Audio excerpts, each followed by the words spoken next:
Is it comfort that I seek, or is it a dream that I'm trying to chase?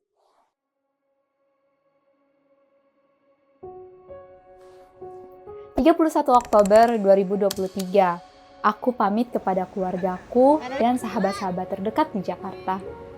Hari itu, aku meninggalkan semua yang akrab untuk memulai sesuatu yang belum pernah aku alami. Studi di Jerman di awal umur 20 tahunku. Sebelum keberangkatan, aku menghabiskan waktu dengan orang-orang yang paling aku cintai.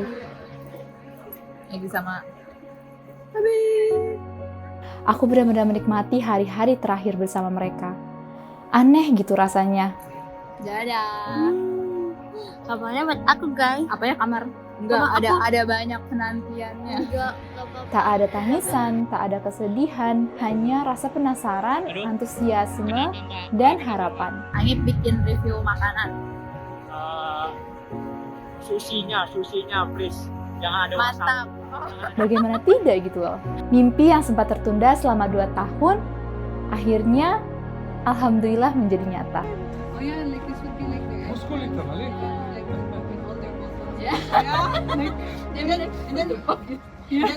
then Cinderella. Yeah. Sesampainya di Jerman, semuanya terasa baru. Pertama kali ketemu salju, pertama kali menginjakan kaki di kota kecil bernama Wangen, bahkan pertama kali aku belanja grocery itu juga rasanya sudah spesial gitu. Aku sempat terkesima seperti anak kecil yang melihat dunia untuk pertama kali. Tapi euforia itu tidak bertahan lama. Rasa rindu rumah datang perlahan, dan tak hanya itu, rasa takut, gugup, bingung, dan kultur shock seakan datang di satu waktu bersamaan. 1 bulan pertama adalah masa-masa yang paling berat bagiku. Hampir setiap hari aku menelpon mami, menangis karena takut semua ini akan gagal. Takut aku tak cukup kuat, takut aku salah ambil jalan. Dan ternyata skill bahasa Jerman yang sudah aku pelajari selama bertahun-tahun seperti menguap begitu saja.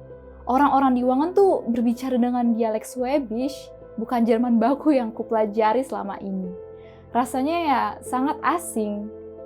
Dan begitulah, saat itu aku ingin menyerah. Aku ingin kembali ke kamar kecilku yang hangat, ke kenyamanan rumah, ke pelukan orang-orang yang aku cintai, dan ke dunia yang sudah aku kenal. Tapi Mami alhamdulillah tidak pernah menyerah untuk menyemangatiku. Sahabat-sahabatku pun tak pernah putus memberi dukungan. Dan saat aku duduk sendiri satu malam, sebuah pertanyaan muncul di dalam benak. Is it comfort that I seek, or is it a dream that I'm trying to chase? Lambat laun, aku mulai menerima kenyataan bahwa aku akan tinggal di kota ini selama 3 tahun ke depan. Dan dari situlah aku mulai berdamai dan membuka jendela duniaku. Aku mulai masak resep-resep baru setiap bulan, berani traveling ke tempat asing sendiri, berkenalan dengan orang-orang baru, dan yang terpenting, aku membiarkan diriku membuat kesalahan. Karena sebelumnya, aku sangat takut apabila aku melakukan kesalahan, hidupku yang sudah aku nantikan ini akan berakhir begitu saja. Namun, suatu sore sepulang sekerja, setelah hari yang berat dan kepala penuh dengan overthinking, karena kesalahan kecil saja gitu padahal, aku bertemu dengan kolegaku dan sempatlah mengatakan beberapa isi hatiku. Dan kolegaku berkata, "It's okay to make a mistake. You are still learning." Kalimat itu menamparku lembut, dan sejak itu, aku berhenti terlalu keras kepada diriku sendiri. Aku belajar menjadi lebih sabar, lebih terbuka, karena saat itu aku menyadari kita semua ada di hidup pertama kita. Di hidup pertama kali di mana kita semua sedang belajar. Dan belajar itu tidak hanyalah di bangku sekolah. Di dunia, di setiap langkah yang kita ambil di dunia ini, kita sedang masih dan akan terus belajar.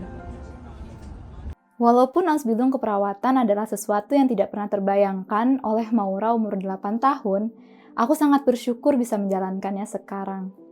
Perjalanan ini tidak hanya soal belajar teori, tapi juga tentang membangun kedisiplinan, bagaimana menyeimbangkan waktu antara hiburan dan tanggung jawab, baik sekolah maupun saat praktik. Langsung turun ke lapangan di masa praktikum benar-benar membuka mataku tentang bagaimana rumah sakit bekerja, bagaimana tim medis berkolaborasi, dan bagaimana kita sebagai perawat menjadi bagian penting dari sistem yang lebih besar. Sampai saat ini, aku sudah menjalani praktikum di berbagai stasiun, chirurgi, obgyn, neurologi, penyakit dalam, dan lain-lain. Dan dari masing-masing stasiun tersebut, aku belajar sesuatu yang berbeda. Bukan hanya tentang medis, tapi juga tentang komunikasi, kesabaran, dan empati. 1 tahun ini, aku menyimpan banyak kenangan, membuat kesalahan, dan menciptakan momen-momen yang diam-diam membentukku. Tinggal di luar negeri usia awal 20-an, mengajarkan bahwa aku mampu, bahkan saat aku sendiri meragukannya. Aku juga berkesempatan mengunjungi 3 negara. Alhamdulillah. Di Prancis atau Strasbourg, aku menemukan bahwa teman terbaik adalah mereka yang menemanimu menjelajahi hidup dengan sabar, apa adanya. Di Swiss, aku belajar bahwa sebesar apapun mimpimu, selama kamu tetap berpijak di dunia ini dan dekat kepada Allah, maka Allah akan menuntunmu ke jalan yang benar. Di Italia, aku menyadari bahwa sejarah tak pernah benar-benar pergi. Tinggal kita apakah mau melupakannya atau memilih mengingat dan belajar darinya. Tentu saja hidup sendiri di luar negeri tidak mudah. Di usia ini, awal 20-an, kita baru memulai memahami yang namanya dunia bekerja. Mengurus semuanya sendiri, dari hal kecil sampai konflik dengan rekan kerja, atau bahkan teman seperjuangan kita sendiri. Kadang rasanya tuh, aku berpikir gitu, terlalu banyak yang harus kita tanggung. Tapi aku percaya, hardship are not meant to break us. They are meant to shape us. Dan begitulah 1 tahunku di Jerman. Penuh tawa, tangis, keheningan, pertanyaan beserta jawabannya yang masih samar. Tapi satu hal aku tahu pasti. Ini adalah akhir diriku yang lama dan awal dari seseorang yang sedang tumbuh menjadi lebih kuat. Kalau kamu juga sedang dalam masa transisi, merasa bingung, atau sedang belajar hidup sendiri, ingat saja kamu itu tidak pernah sendirian. Kadang kita hanya perlu melangkah meski pelan dan melakukan beberapa kesalahan. Tapi niscaya insya Allah dengan doa aku dan teman-teman yang lain di sini, hal tersebut akan membawa kita ke tempat yang tidak pernah kita bayangkan.